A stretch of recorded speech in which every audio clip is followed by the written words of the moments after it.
Awakening in the dawn of light, silence fades away. Cocooned, we walk out to a cliff by the sea. Gulls soar to lofty heights.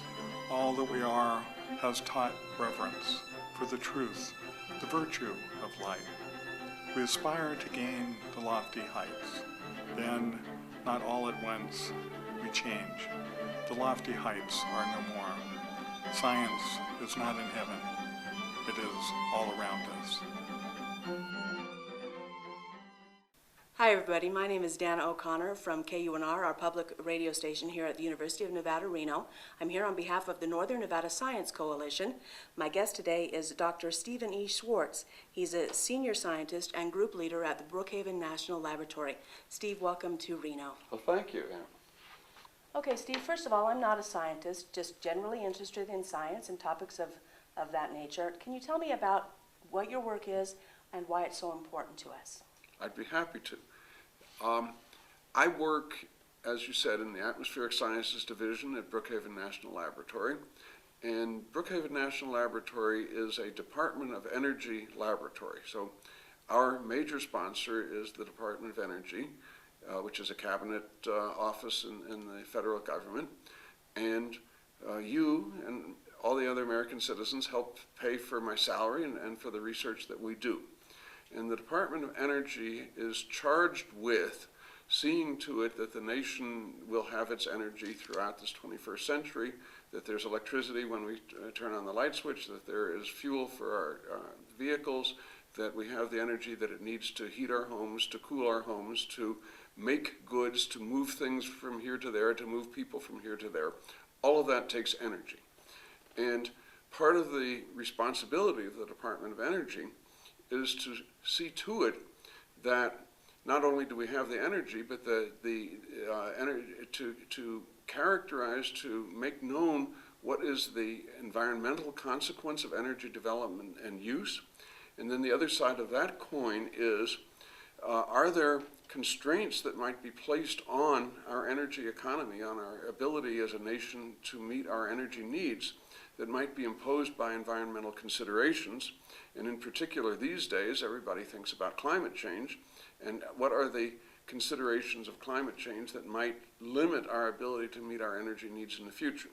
So the Department of Energy is charged with conducting that research, and we at Brookhaven National Laboratory are some of the people who are carrying that research out. Now, your lecture today is entitled Climate Change and Energy Use in Today's World, Chilling Considerations Regarding Global Warming. What's the most important message you want people to know about energy use and climate change? Well, I think the strong connection is probably the most important part of the message. I'm a chemist, so my highest degree is in chemistry. There's a law of chemistry, the law of conservation of matter. And I like to say in a lecture, that's a law that even the Congress of the United States can't repeal. and the message is that if you burn fossil fuel, carbon-containing fuel, that to get the energy out, that as a consequence of that, the carbon that was originally in the form of petroleum or gasoline or natural gas or coal, that carbon gets burnt to carbon dioxide. Carbon dioxide comes out the smokestack or the tailpipe. One way or another, that carbon is conserved and it goes into the atmosphere as carbon dioxide. It is one atmosphere for carbon dioxide. The carbon dioxide molecule that's put into the atmosphere in the United States is equivalent to one which is put into the atmosphere in China or one which is put into the atmosphere anywhere else in the world, because the residence time of these molecules in the atmosphere is so long that they get well mixed and it really doesn't matter where they come from. I see. And under those circumstances, then every time we are using fossil fuels, we're increasing the amount of CO2 in the atmosphere, carbon dioxide, CO2, and this material will stay in the atmosphere for quite some period of time. Oftentimes when I'm talking to school groups, I'll say to the children, well, how many of you children have grandchildren? And they look at me like they're uncomfortable. Did I misspeak? And then I can say, well, how many of you have, they don't like the question, but how many of you have grandparents? Oh, they're much happier with that question. They're comfortable with that question. And I'll go on and I'll say, well, your grandparents are pretty old, aren't they? And yes, we have family groups that come to Brookhaven National Laboratory. Sometimes they'll say, well, I don't want to say because my grandfather's standing in back or something, things like that. But we have fun with it.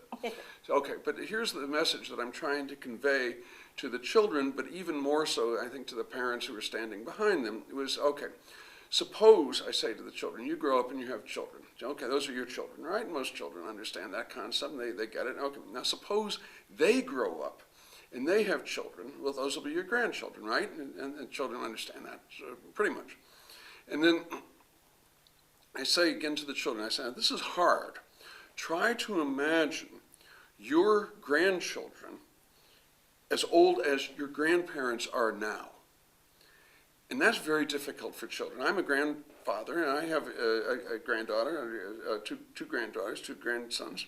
It's hard for me to imagine them as old as I am now, and with grandchildren of their own even. Okay, but the message then for the children and their parents behind them is well, that carbon that you put in the atmosphere on the way, say, to Brookhaven National Laboratory today, half of that carbon will still be in the atmosphere in the form of carbon dioxide when your grandchildren are as old as your grandparents are now. I like to put it that way because if I said 100 years, that does sort of, it goes over people's head. But you think, these children's grandchildren, we get the benefit of burning this fuel today to drive our cars, to get us from here to there. So we get the benefit of the motive force that comes from burning this fuel.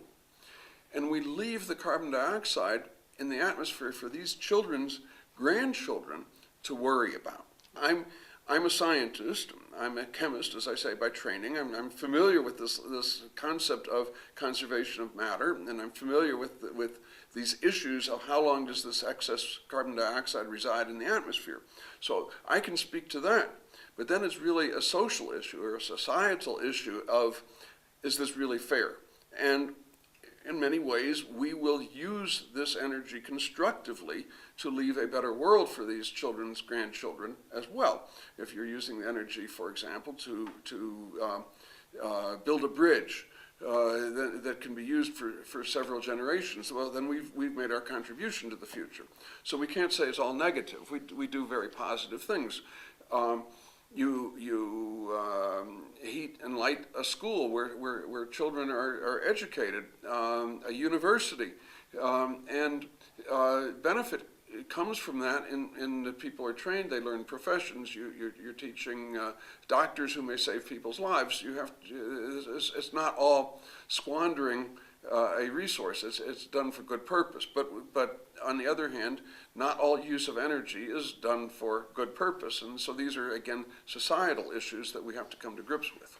What's your advice for young people who want to consider chemistry or atmospheric science? I guess my first advice is follow your passion. My second advice will be get a good, strong, disciplinary education in a specialty as opposed to becoming a generalist who knows a little bit about a lot of things.